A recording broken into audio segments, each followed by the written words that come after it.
Baik teman-teman, selamat datang kembali di Daily GT Coaching Clinic bersama saya Bayu Asta dan hari ini di hari sekarang hari apa ya Mas? Hari Saya Kamis. sampai lost track. Sekarang hari Sekarang Kamis. hari Kamis, Kamis. di hari Kamis ini kita membahas soal content creation atau creative content juga gitu Ya. ya. Dimana hari ini tamu saya yang pernah menjadi hostnya gitu, terus tadi ngobrol-ngobrol, ini kita jadinya hostnya siapa ya? Ya udah berdua aja deh. Jadi berdua Ya. jadi host dan berdua juga jadi narsum. Mas Oo panggilannya. Iya. Selamat Nama saya datang. Oo. Selamat datang kembali. Nama aslinya Tria Putra, Ria cuman Putra Kurnia. biasa dipanggil Mas Oo gitu ya. Mas Oo ini salah satu tim dari produksi ya. Tapi Tim kalau Mas Oo produksi. sebenarnya ke videografi kali ya. Kalau iya, utamanya videografi Nah, bertanggung jawab di situ. tapi fotografi juga tentunya. Tapi saya sering sih lihat Mas Oo juga dokumentasi sebagai fotografer Iya, ya. karena sebenarnya kan basicnya sama pengoperasian kamera lain sebagainya. Iya, soalnya memang saya mau nanyanya soal fotografi. Oke, boleh, boleh, boleh. Dan juga teman-teman silakan, karena Daily GT Coaching Clinic ini kan adalah fasilitas teman-teman untuk bertanya gitu ya, yang mungkin di luar dari pelatihan gitu-gitu. Adalah teman-teman pasti ada pertanyaan yang mungkin unik karena udah di lapangan Ya. gitu. Silakan, ada di Telegram, ada grup khususnya, teman-teman tinggal tulis aja pertanyaannya di sana. Untuk teman-teman yang nonton di YouTube berarti lagi nonton replaynya, selamat datang dari From the Past ya kan. Kalau mau join mungkin, oh saya ada pertanyaan nih, silakan join ke grup Telegramnya yang sudah linknya kami berikan di bawah. Untuk teman-teman yang mungkin mau ikut pelatihannya sendiri, linknya juga ada di video deskripsi, atau saya sebutkan saja yaitu kelas.geti.id/sertifikasi gitu. Jadi teman-teman kalau mau ikut nih kelasnya Geti kayak apa, silakan mendaftar di sana. Kita ada banyak pilihan sebenarnya, ada pilihan kelas sertifikasi dasar, yaitu ya bukan dasar, sorry, yang biasa reguler, kelasnya siang, dan ini nanti akan mendapatkan sertifikasi BNSP. Ada juga yang kelasnya malam, ya, setiap jam 8 sampai 10 gitu, kira-kira jadwalnya. Lalu ada juga kelas yang weekend, hanya di Sabtu dan Minggu. Nah, teman-teman silakan memilih, di link tersebut juga sudah tersedia. Eh, itu dari mana ya? Kok saya jadi lupa? Oh ya, tentunya ini hostnya gini nih, hostnya lagi banyak blank-blankan nih. Teman-teman tentunya, oh sorry, ini saya kayaknya ada yang salah deh. Iya, teman-teman tentunya sebelum memulai, saya selalu mengingatkan teman-teman untuk selalu mengikuti protokol kesehatan yang sedang berlaku saat ini, yaitu 5M, menggunakan masker, cuci tangan dengan sabun dan air mengalir, lalu menjaga jarak satu sama lainnya, menghindari keramaian, dan yang terakhir adalah mengurangi mobilitas dan interaksi. Oke, kita masuk aja gitu ya teman-teman, silakan. Pertanyaannya mungkin mulai dari saya dulu deh, biar kita memulai nih perbincangannya. Mas Oh, ini tentunya ya, kalau buat teman-teman banyak dari UKM dan UMKM, kita biasanya kan jualan produk. Mungkin tips yang paling gampang dipakai untuk teman-teman untuk memfoto produknya biar bagus gimana, Mas? Oke, kalau di foto produk itu sebenarnya kalau balik lagi menurut saya, kalau misal ketika ditanya saya foto produk yang bagus gimana, untuk foto produk sendiri sebenarnya bagusnya itu ada kategorinya, bukan kategori ya, menurut saya ada indikatornya. Oke. Foto produk itu kan kalau kita lihat dari fungsinya, itu kan menjelaskan sebuah produk sebagaimana produk itu memang apa adanya kalau menurut saya gitu. Lalu di stage berikutnya bagaimana produk itu ditampilkan supaya tampak bagian bagusnya kalau dari sisi saya penjual yang ingin menawarkan produk. Makanya kalau dibilang tips foto produk yang bagus itu apa? Sederhananya yang jelas. Nah, oke, yang Yang jelas. paling sederhana, jelas menjelaskan produknya apa. I see. Misalnya produknya, saya selalu ngambil tuh alat Misal, komputer ya. silakan. Tapi jangan alat komputer deh. Kayaknya itu Apapun. terus ya. Ini deh, ini misalnya Oke, ini phone stand. holder Phone gitu holder ya. ya. Oke, Ah, sekarang bagaimana ketika kita bicara ini difotokan, misal ya. misal saya seorang fotografer produk, Hmm. saya akan bertanya selain setelah melihat fisiknya, konstruksinya, misal warna lain sebagainya, saya akan bertanya ke si empunya produk. Oke. Keunggulan ini apa? Oke. Satu, itu akan menjadi catatan saya. Lalu bahan di dalam keunggulan itu fitur, misal bahan, lain sebagainya. Saya sebagai fotografer produk harus bisa menampilkan keunggulan itu di layar. Oke. Misal, ini dibuat dari material yang premium. Oke. Misalnya bahannya metal. Ini mas, ini bahannya premium. Kalaupun plastik ini premium, bla bla bla. Iya. Memang kalau bagaimanapun di foto tidak akan terlihat bahan ini terbuat dari apa dan sebagainya. Tapi bagaimana saya memfotokan barang ini dengan tata cahaya tampil premium. Oke. Lalu fiturnya apa lagi? Oh, dia ada ininya. Ini apa ya? Jadi, Holdernya bisa sekian derajat. iya. Standnya. Iya, standar. Saya harus bisa memfotokan barang ini tetap utuh dengan fitur yang ingin ditampilkan. Berarti komposisi gambarnya, memposisikan Atau angle-nya juga. angle-nya segala macam itu. Lalu gimana barang ini jelas? Misal saya foto ujungnya doang, kecuali ini fiturnya. Iya, oke. Misalnya- Iya. Saya pernah lihat soalnya kayak Iya. gitu kepotong tapi kok bagus ya gitu. Kalau misal ternyata ketika difoto sepotong orang menjadi bingung, berarti foto itu gagal. I see. Berarti kan sebenarnya foto produk itu tujuannya menjelaskan apa yang saya punya, keunggulan dari barang yang saya punya, dan bagaimana itu ditampilkan sesuai dengan narasi yang mau saya sampaikan. Ada 3 hal itu sih yang paling utama. Misal tadi, contohnya dari barang ini ya, misal permintaannya adalah ini barangnya Lux. Kalau Lux itu ditampilkannya seperti apa? Banyak referensi yang bisa dicari. Contohnya kayak gitu, kalau misal kita bicara yang bagusnya kayak mana ya?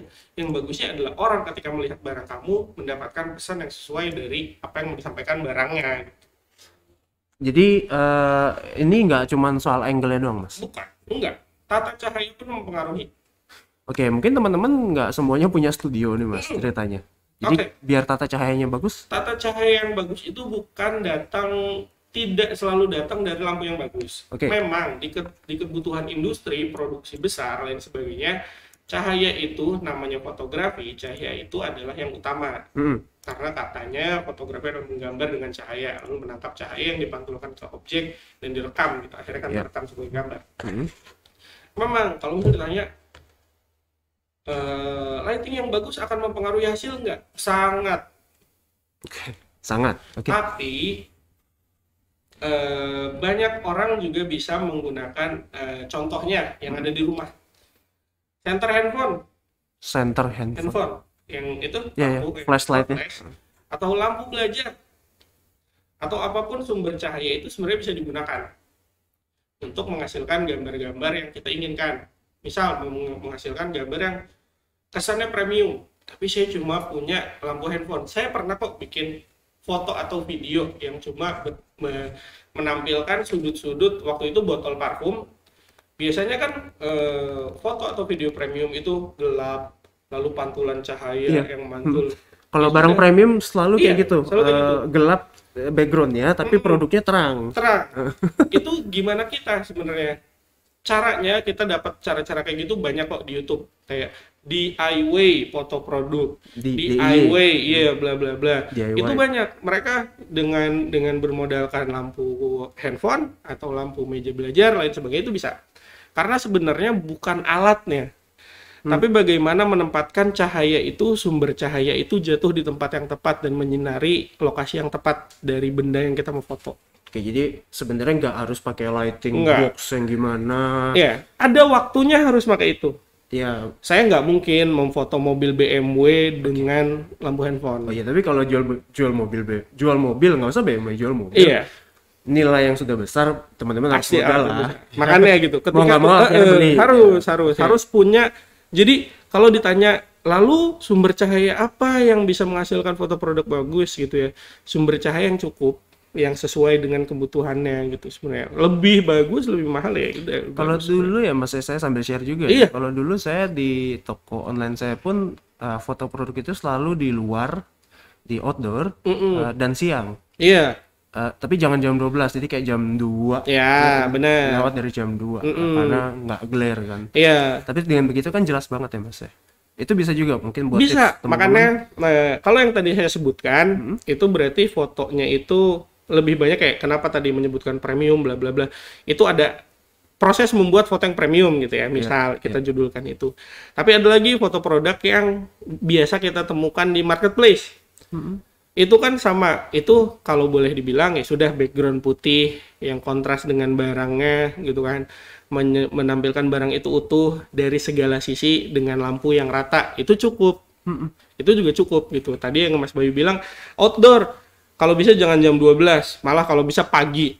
Outdoor Pagi itu malah sangat bagus ya? bisa. Makanya sumber cahaya yang paling besar sebenarnya kita punya kan natural light itu matahari ya. Iya, terlalu Tapi memang ada jam-jam tertentu kayak mungkin orang bilang golden hour. Kayak misal untuk foto prewedding itu bisa di subuh menjelang pagi, cahaya yang nggak terlalu jatuh bikin apa shadow di bagian-bagian wajah. Oh ya? Iya, cahayanya masih rata. Jadi kalau misalnya nanti kita moto itu meteringnya bisa rata. Kalau sore?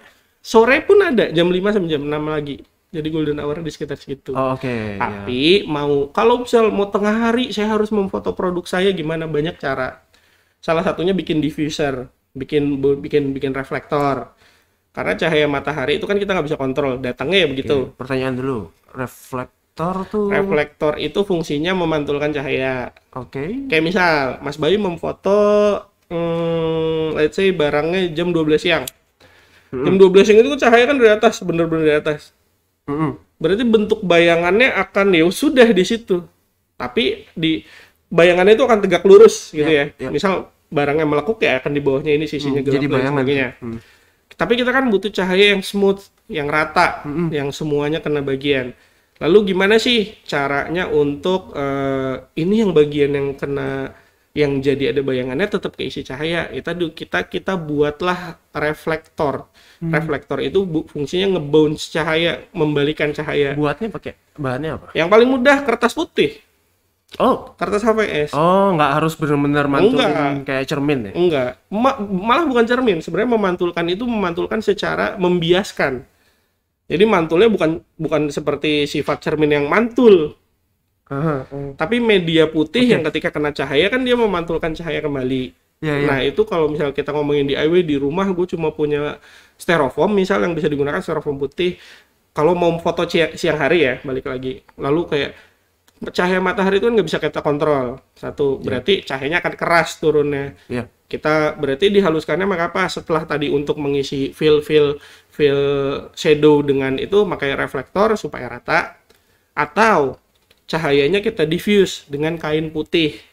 Jadi di atas bendanya kita cairkan putihnya supaya melebar, supaya lembut jatuhnya. Jadi bawahnya kalau ini produknya gitu ya? Iya. Ini produknya, maka bawahnya nih kertas. Alasnya kertas. Jadi makanya dia mantul dari bawah juga. Makanya kalau Mas Bayu sering lihat di foto box yang dijual-jual tuh di marketplace, foto studio box mini, kenapa sih semuanya putih? Biar mantul-mantul. Biar mantul-mantul dan cahayanya rata. Oh. Nah itu bisa kita buat, gitu bisa kita buat sendiri. Iya sih. Mau iseng lah di rumah. Saya juga di rumah sebenarnya nggak terus punya foto box ya. Maksudnya kayak tadi foto box yang dijual.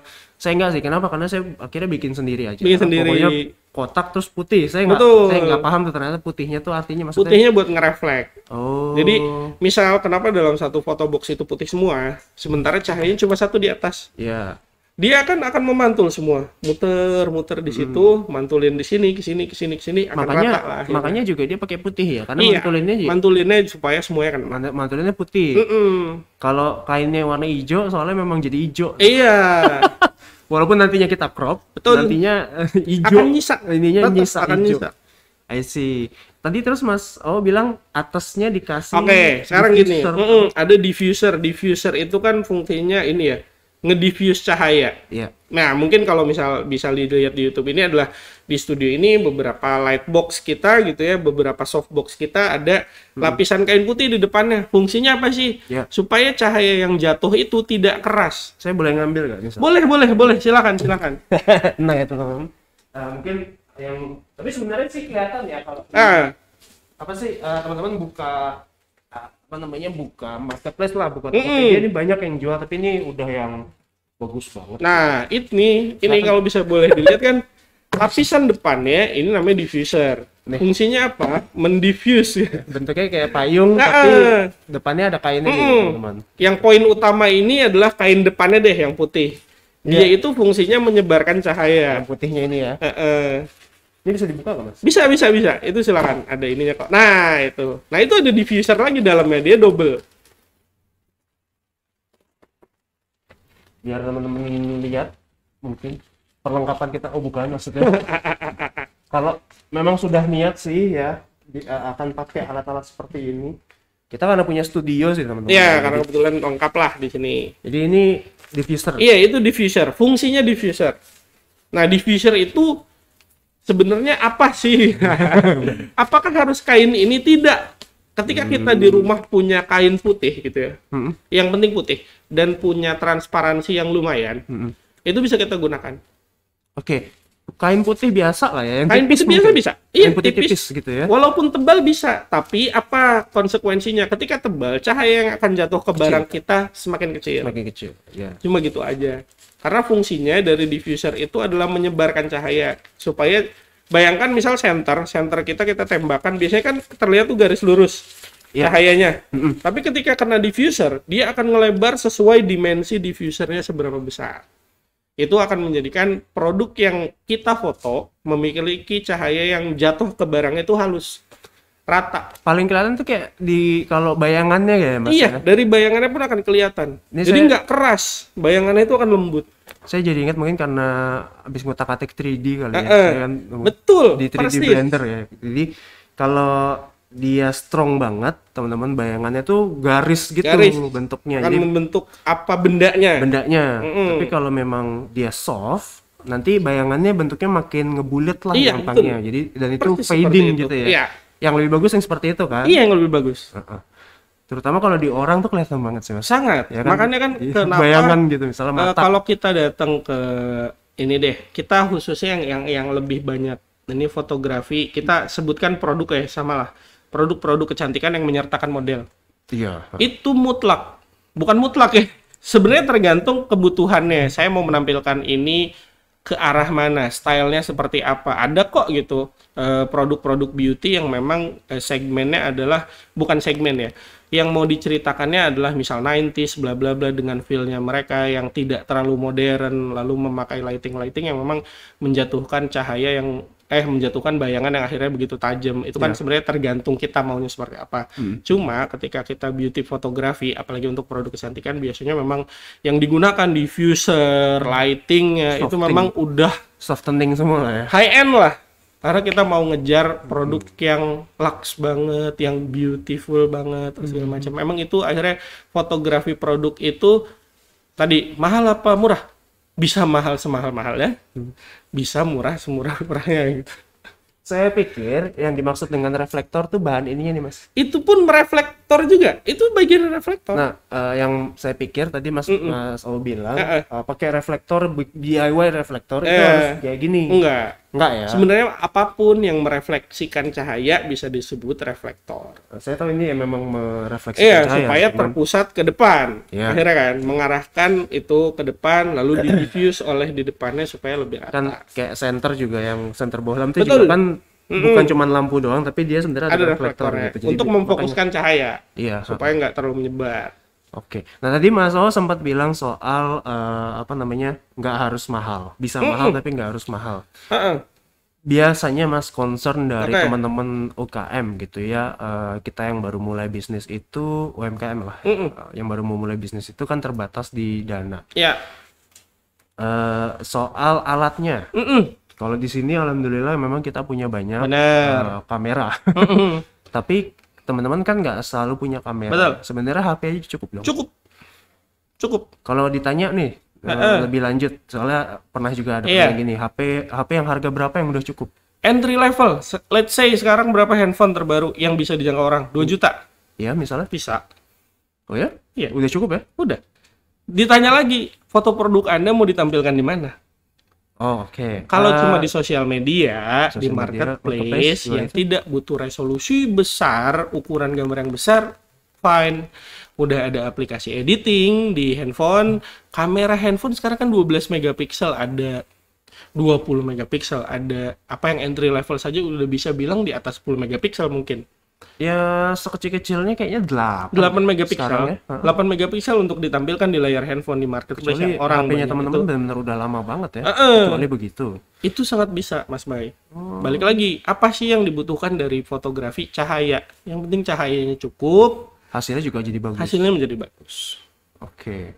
Kita mungkin nggak ngebahas merek tertentu ya. teman-teman. Karena ya Entry level Entry 2 level yang juta, mana aja deh? 3 juta, ya teman-teman mau pakai Bisa. Samsung boleh. Saya Xiaomi sendiri, boleh, Xiaomi boleh. punya iPhone boleh. Tapi nggak ada yang 2 juta. Iya. Problemnya di situ. Iya, ada yang second buat moto aja gitu. Oke, Mas, saya pernah dapat jawaban ini dari Mas Michael. Saya penasaran untuk Mas Oo. Kalau duitnya 5 juta, Mas. Iya. Jadi nanggung gitu. Iya. Istilahnya nanggung. 5 juta. HP kebagusan Heeh. istilahnya. Kalau tadi kan kita ngomong 2 juta. Ya. Di bawah 2 juta bahkan itu udah bisa. Mm-mm. Kalau untuk HP agak terlalu tinggi, tapi untuk kamera agak terlalu rendah. Mm-mm. Jadi pilih yang mana? Kamera apa HP? Kamera second beserta lighting. Kamera saya. Kamera entry level yang second Kalau Mas O gitu ya, Iya. milihnya. Oke. dan satu set lighting yang murah deh. LED lighting yang LED, yang barangnya LED. Ada yang I see. ukuran kecil segala macam. Itu udah cukup 5 juta bisa dapat. Oke, kalau nggak dapat second gimana, Mas? Kalau nggak dapat second 5 juta milih mana? Tetap saya akan pilih kamera gimana pun supaya dapat. Kenapa? Mending model Bagaimanapun lama gitu. kamera itu fungsinya kamera. Oke. Handphone fungsinya handphone. Handphone itu adalah alat komunikasi. Misal berkamera, itu tetap fungsi utamanya handphone. Kenapa sih saya milih kamera? Ingat, sensor handphone untuk kameranya itu kecil. Sementara sensor kamera, ya selayaknya kamera ada APS-C, forward, ada full frame lain sebagainya. Tapi Semakin besar sensor, semakin bagus dia menangkap cahaya. Berarti sensor yang lebih besar, image processing-nya maksudnya secara muka layar sensornya dia lebih banyak menangkap cahaya. Saya akan lebih prefer ke kamera entry level yang second, misal kalau bisa dapat lebih fleksibel ya. bisa lebih apa ya? Eksploratifnya lebih enak. I see. Mengganti lensa misalnya. Hmm, hmm. Saya misal kita ngomongin balik lagi ke foto produk setelah tadi. Mas O pilihannya mana? Saya akan memilih lighting atau memilih kamera entry level yang second beserta lensa tambahan atau lighting tambahan dengan lensa kit. Kenapa milihnya itu? Handphone nggak bisa diubah lensanya. Ya, Sementara ketika kita mau foto produk tadi balik Berarti lagi ke awal, kekhasan produknya, detail produknya, keunggulannya ada di mana? Misal saya mau menjual ini Mas Bay yang paling mudah. Saya mau menjual jangan saringan, kertas amplas produksi saya. Kertas amplas saya bilang ke Mas Bay dia punya tekstur, dia punya kekasaran yang optimal bla bla bla. Dari mana saya bisa menunjukkan kekasarannya itu? Kalau dengan handphone gitu bla bla bla. Sementara kalau pakai kamera kita punya pilihan lensa makro, Ya. lensa mikro, lensa yang sekarang lensa teleskopik yang panjang itu untuk mengambil detailnya. Itu kan bisa saya ambil. Sekarang tapi di HP bukannya udah bisa makro? Bisa. Tapi kan masih kayak bagus itu. pengaturan fokusnya lebih fleksibel ada di ini. Mungkin saya juga tahu ada HP yang sekarang changing fokus lain sebagainya. Apalagi kalau ini kan budgetnya 5 juta nih, Mas. Pasti fiturnya banyak lah. Iya. Sekarang tapi HP yang punya fitur gitu rata-rata kan agak ke 5 juta. Iya makanya maksudnya Sisanya buat beli kuota doang. maksud saya kalau budgetnya kan 5 juta Iya. nih ceritanya. Karena kamera-kamera pun yang second pun untuk ketika tidak yang berusia udah lama. Saya pun masih punya kamera yang saya beli 2010. Oke. 2010. Ini udah digital kan ya? Udah. Tentunya. Canon 600D sampai sekarang masih menghasilkan uang nggak? Masih. Oh ya? Masih. Untuk kebutuhan misal bikin video sosmed. Saya diminta tetangga saya misalnya, Mas videoin ikan lele saya dong. Ya saya videoin. Buat tayang di handphone, buat tayang di sosial media atau Facebook lain sebagainya. Masih bagus nggak? Masih.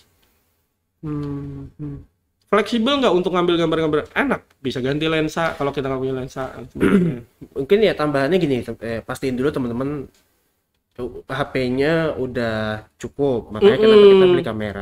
Jadi jangan HP-nya masih yang in case aja sih, takutnya Iya, teman-teman benar. ternyata HP-nya masih model lama banget gitu, terus belinya kamera, nanti ngeditnya di mana? Betul. Jadi di Karena ini memang aja heeh, dikira-kira. kalau di kamera kan kita nggak bisa ngedit gambar. Mm-mm. Jadi butuh device tambahan Device antara tambahan. laptop atau smartphone gitu kan. Nah, kalau di smartphone maka teman-teman butuh card reader ya. Card reader ya, Karena kamera DSLR itu kan nggak, ada memorinya. memorinya bukan micro SD ya, Bukan, bukan yang dia kecil itu ya teman-teman, bukan yang SD card segini. itu yang besar. Tuh, dia SD card ya agak gede. Mm-mm. Ada contohnya nggak? Ada contohnya nggak? Wah, nempel Bang Lutfi semua. dipakai semua ya? Nempel semua. Ada SD card nggak buat contoh? Wah, harus dicari dulu. Oke, thank you ya. Iya, jadi kayak mungkin tadi kalau misalnya Ya. itu ya butuh tools tambahan kayak harus punya card Ah, reader, kalau di HP kan soalnya sama-sama SD card, tapi yang satu kecil, nggak micro masuk ke SD, HP iya ya, micro micro SD. SD kan kalau Takutnya itu. teman-teman, ini tips aja gitu buat teman-teman. Oh, asik ada. Lempar. Makanya sebenarnya foto produk Thank itu you. Nah, ini ada dua ya. Oh, sesuai budget kalau yang di HP itu yang ukurannya segini teman. ya, yang kecil. Bahkan nggak kelihatan di kamera kali. Ya itu micro SD. Ya, ini buat di HP. Kalau yang buat di kamera nggak ada yang pakai micro SD ya? Nggak ada, kecuali pakai adaptor. Sebenarnya micro SD itu ada adaptornya yang Iya, bentuknya saya- sebesar itu. Nah, kalau kamera pakainya segede ini. Heeh. Memang kadang-kadang kita bisa juga ini jadi tips mungkin Iya. teman-teman adalah sebenarnya ada ya micro SD itu ada adaptornya. Jadi ini dimasukin begini teman-teman. Ya, Flip gitu ya. Jadi istilahnya ini bukan SD card bukan. tapi dia adaptor Dia doang. konektor aja lah gitu. Kemudian Konektor besar. dimasukin ke kamera Kamera. DSLR. Nanti teman-teman habis foto-foto Cabut. cabut ini taruh di HP. Nah, Kalau seperti itu. Ada juga opsinya memang dari sini kita beli card readernya card ada. reader yang udah colokan HP. Iya, yang ada USB OTG-nya itu. Ada pakai OTG, jadi dicolok ke HP pakai reader tersebut, cek itu nanti kebaca di HP-nya smartphone. Lalu kita edit pakai misalnya pakai Canva. Mungkin teman-teman mau ubah itu semua. Gitu. Iya, sekarang ngedit di handphone udah mudah banget. Ada beberapa aplikasi kayak Snapseed, ada Lightroom, dua aplikasi itu yang emang sekarang banyak orang pakai gitu. Ya mungkin kalau fotografi dari fotonya sendiri mungkin mau di explore pakai Iya, Lightroom sekarang Lightroom. ya. Kalau mau ditambahin desain baru pakai Canva. Pakai Canva untuk misal kebutuhan sosial media lain sebagainya. Bisa. Gitu. Kalau soal desain sendiri, mungkin kita akan bahas di minggu depan. Insya Allah bersama dengan Mbak Nares, salah satu dari desain grafik kita. Seharusnya sih sebenarnya hari ini Mbak Nares ya, cuman tiba-tiba tadi ada urusan mendadak makanya nggak jadi, nggak apa-apa. Si fotonya dulu gitu ya. Ngambil fotonya dulu baru didesain. Step-step lah gitu ya, ada step-stepnya gitu. Menarik ya Mas Oo karena banyak nih teman-teman sebenarnya juga saya beberapa kali itu dalam sesi binaan UMKM ya. Fotografi produk itu ada momok gitu ya. Walaupun sebenarnya makin sekarang sih teman-teman udah makin pintar, udah nggak oh ternyata nggak semahal itu. Kita langsung bayanginnya kalau fotografi produk karena pakai kata-kata fotografi. Jadi butuh fotografer dan kamera profesionalnya gitu. Karena Sebenarnya ini enggak ya. kembali lagi ke masa ya, makanya masa tuh dulu gitu untuk produksi produksi seperti ini kan sebenarnya yang banyak menggunakannya itu adalah brand-brand besar untuk dimana tampil di TV lain sebagainya. Di karena kanal iklan zaman dulu baru ada di situ. Spanduk, poster, Spanduk, baliho, poster lain gede-gede sebagainya semua. besar. Belum dulu sosial media belum seperti sekarang. Iya. Yang bisa untuk berjualan, belum ada marketplace digital dan sebagainya. Kenapa foto produk itu sangat mahal? Jangankan foto produk, yang lain-lain yang untuk komersil, untuk iklan, bicara iklan lain sebagainya itu kan mahal karena dulu toolsnya terbatas, bentuknya masih besar. Untuk mengakses tools itu juga tidak banyak yang punya.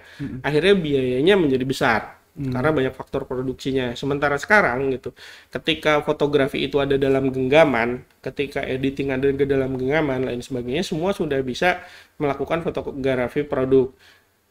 Sekarang aja banyak yang sudah menawarkan jasa fotografi produk profesional berharga murah. Misal, saya pernah menemukan di TikTok atau di Instagram, itu, ayo foto produk bersama kami, satu menu 50.000, satu produknya 50.000 rupiah, bisa dapat foto misal, dapat 3 angle, Oh, oke. plus edit. atau Plus edit. belum edit gitu ya. Oh. Itu kan sudah murah, 50.000 kita mengirimkan satu, kita dapat foto produk untuk kita tampilkan di toko gitu ya, atau di marketplace yang kita kelola gitu. Sekarang tuh udah semurah itu. Karena tadi proses transfer ilmunya cepat kan. Sekarang orang bisa nonton di YouTube tutorial, alatnya kita bisa beli, yang dulu mahal sekarang sudah ada substitusinya lah gitu. Ada barang yang fungsinya sama, kualitasnya agak beda dan harganya lumayan lebih murah. Jadi sekarang kenapa fotografi produk itu bisa menjadi lebih murah dan bahkan bisa dilakukan sendiri, karena alat-alatnya sudah mudah dijangkau dan informasinya kita bisa dapat mudah lah. Itu pilihan yang saya baru tahu ada ya sekarang. Tapi sebenarnya udah rame ya malah. Udah. Kayaknya sih bisnis yang benar juga ini pasti udah banyak ya. Udah banyak.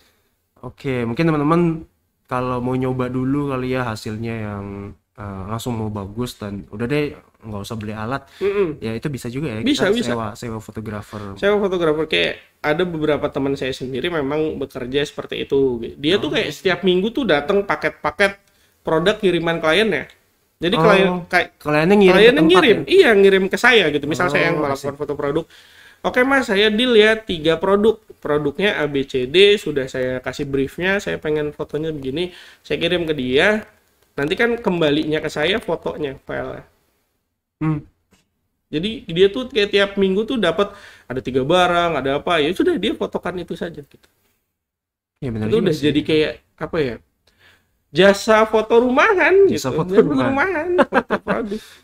Bisa coba juga teman-teman, kita sih nggak terus ngarahin ke satu sisi ya. Iya. Jadi silakan kalau teman-teman mau nyoba dulu juga bisa seperti itu. Tadi sempat ngomong angle 3 ya. Iya.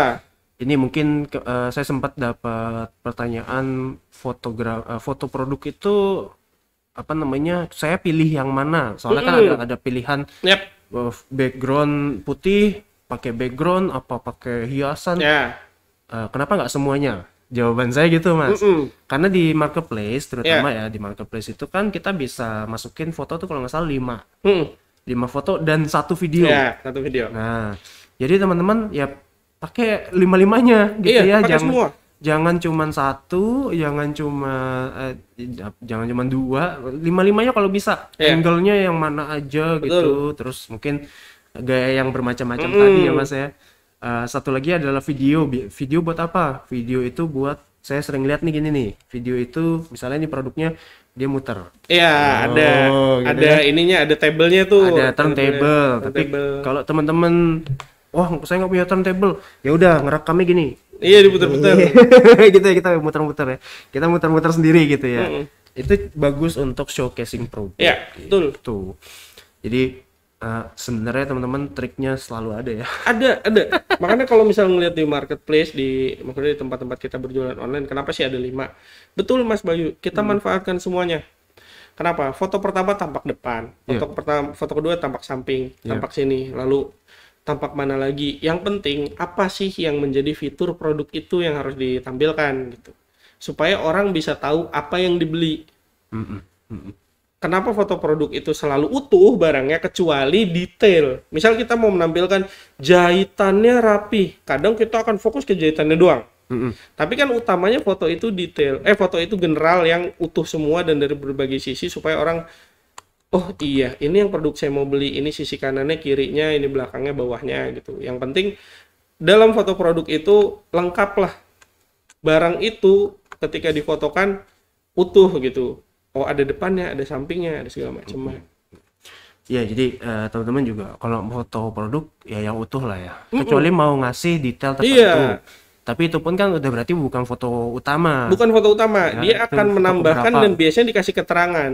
Iya, sih kayak ada tulisannya dalam fotonya. Iya, ada biasanya ada footnote-nya tuh kecil bahwa jahitan rapi. Saya pernah lihat kalau yang casing HP mas, jadi dia ngasih lihat fotonya tuh di ujung angle-nya. Mungkin simulasi sedikit, kamera saya ini ya. Jadi, tapi jauh nih kameranya. Saya mau zoom in. Jadi intinya dia ngasih lihat di sini aja nih. Angle di atas jari saya ya. Gini doang nih, di ujung doang. Terus ada tulisannya bahan something PU leather atau Iya, apalah gitu. poliuretan. Poliuretan ya, Iya, PU iya. itu ya, polyurethane leather something gitu. Itu tapi udah foto keberapa? Iya, memang. Bukan Karena itu foto biasanya utama yang kalau bukan. kita nyari produk, oh langsung tuh ada foto produknya nggak? Ah, Bukan yang itu ya. Iya. I see.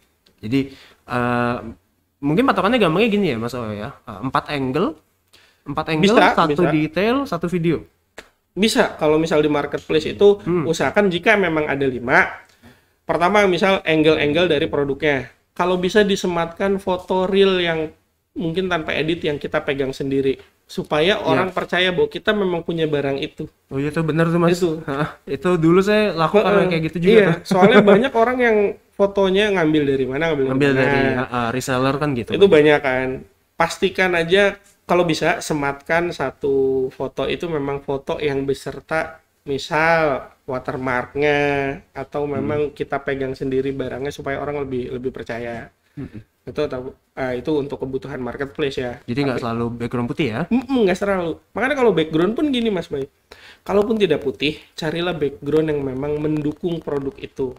Nggak mungkin dong saya mau moto tabung gas tapi di etalase toko emas. Nggak bisa. Saya pasti fotonya view-nya di dapur, di dekat kompor. Kalaupun tidak polos background-nya, pastikan background itu mendukung fungsi dari si Relevansinya ada. produknya. Iya, Relevansinya ada dan lighting tetap cukup. lightingnya harus cukup. Jangan terus Bagaimanapun karena orang di butuh dapur, jelas. nah dapurnya agak gelap. Kita Iya. maksain foto. Iya. Jangan gitu juga ya. Iya. Supaya jelas, fotonya terlihat jelas. Nah, jadi angle-nya berbagai macam, lalu Cahayanya cukup. cahayanya cukup, jelas, jangan ke crop kecuali memang mau ngasih lihat detail. Mau ngasih lihat detail. Tadi pakailah background yang relevan. Iya, relevan. Kalau tidak polos, carilah background yang mendukung fungsi si produk itu. Ini sebenarnya kita nggak kerasa sudah lewat setengah jam ya, tapi barusan ada pertanyaan yang boleh mungkin saya langsung jawab Iya, kali ya. Mas Rahmat tadi bertanya apakah semua kamera bisa digunakan untuk fotografer. Tadi kita sempat ngebahas soal kalau pakai HP aja bisa. Iya, bisa. Tapi mungkin saya kalau udah cukup menjawab alhamdulillah, tapi mungkin saya kembangkan kembali. Kalau kamera yang Iya, profesional maksudnya ya, itu semua bisa dong. bisa. Jadi nggak harus, kan sekarang ada macam-macam jenisnya, ada mirrorless, Mirrorless, DSLR, ada lagi ada medium format, ada large format, tergantung ukurannya. Biasanya untuk Sebenarnya foto sih- produk profesional, makanya medium format atau enggak large format. Oke. Itu ukuran sensornya besar banget. Itu bukan yang untuk poster Iya. baliho yang gede di pinggir jalan tol tuh ya? Mobil-mobil mewah atau produk-produk kecantikan yang butuh foto itu akan dicetak besar dengan mempertahankan detail, mereka akan pakai itu. Iya, tapi mungkin kalau teman-teman nggak harus, Ya. bukan berarti harus ya. Enggak, ya nanti kalau memang butuh gitu. Oke, nambah lagi pertanyaannya. Cara nawarin jasa fotografer ke orang lain. Cara menawarkan jasa yang pernah saya lakukan, kumpulkan portofolio. Oke. Portofolio kumpulkan banyak latihan. Pertama ya, maksudnya banyak latihan tuh. Ini treatment saya. Kalau mau dicontoh silahkan, kalau tidak juga nggak apa-apa. Ketika ada teman butuh foto, ini cara mengumpulkan portofolio ya. Kalau memang belum punya portofolio, intinya utamanya kumpulkan portofolio untuk ditawarkan. Oke. Kalau belum punya gimana? Ya, bikin Temen, sendiri. Iya. Tetangga jualan somai. Bu, sini saya fotoin. Saya kasih. Iya, ntar dikasih. Iya, udah nggak usah dibayar. Ya namanya tetangga ya. Iya. Sambil ngumpulin portofolio, diedit sebagus mungkin, bla bla bla. Itu dikumpulkan. Kalau menawarkannya gimana? Tawarkan aja portofolio kamu yang terbaik. Karena orang itu akan berpatokan pada hasil. Harga itu belakangan kok. Oh, oke. Iya, Kasih lihat dulu ya. kasih lihat portofolionya yang paling utama. Lalu secondary-nya apa? Komunikasi yang baik. Cari harga pasaran kalau misalnya mau menentukan harga, Jangan survei harga. jangan nembak, tapi Jangan kalau tinggi, jangan rendah juga. rendah juga kita nanti capek ya. Nanti gotong royong. Gotong royong. Oke, jadi intinya pakai apa tadi? Portofolio. Portfolio ya. Portofolionya kumpulkan, lalu lakukan survei perihal harga foto produk di sekitar situ, sama bangun komunikasi yang baik. Semoga menjawab teman-teman. Tentunya terima kasih pertanyaannya. Kita udah di penghujung acara nih ceritanya. Jangan khawatir karena kalau teman-teman masih penasaran soal fotografer, boleh langsung ditanya aja di grup diskusi pelatihan Getty. Nanti saya tanyain via chat ke Mas Oo. Nanti dijawabnya juga via chat, itu juga boleh-boleh aja. Mungkin teman-teman kemarin sempat ada lihat ya, ada yang bertanya soal konten YouTuber. Nah, itu kami tanyakan ke expert kami adalah Mas Tio. Ya, Mas Tio ini kan memang YouTuber juga, udah silver button. Kita tanyain ke mereka, tanyain ke beliau, Mas Tio, dijawab via teks. Itu juga bisa, ya. Di minggu depan soalnya belum tentu Mas Awal lagi nih. Iya, gitu ya. benar. Memang kalau content creation kan macam-macam bidang ya, Mas ya. Jadi kita di cycle nih ceritanya, bidang-bidang yang ada dalam content creation. Thank you teman-teman sudah mengikuti. Untuk yang nonton di replay di channel kita Getty Incubator, jangan lupa juga untuk subscribe dan klik bellnya biar teman-teman nggak miss ada replay berikutnya, karena sesi daily ini belakangan ini memang kita agak sulit untuk tiap hari ya. Saya mohon maaf sekali teman-teman gitu kan.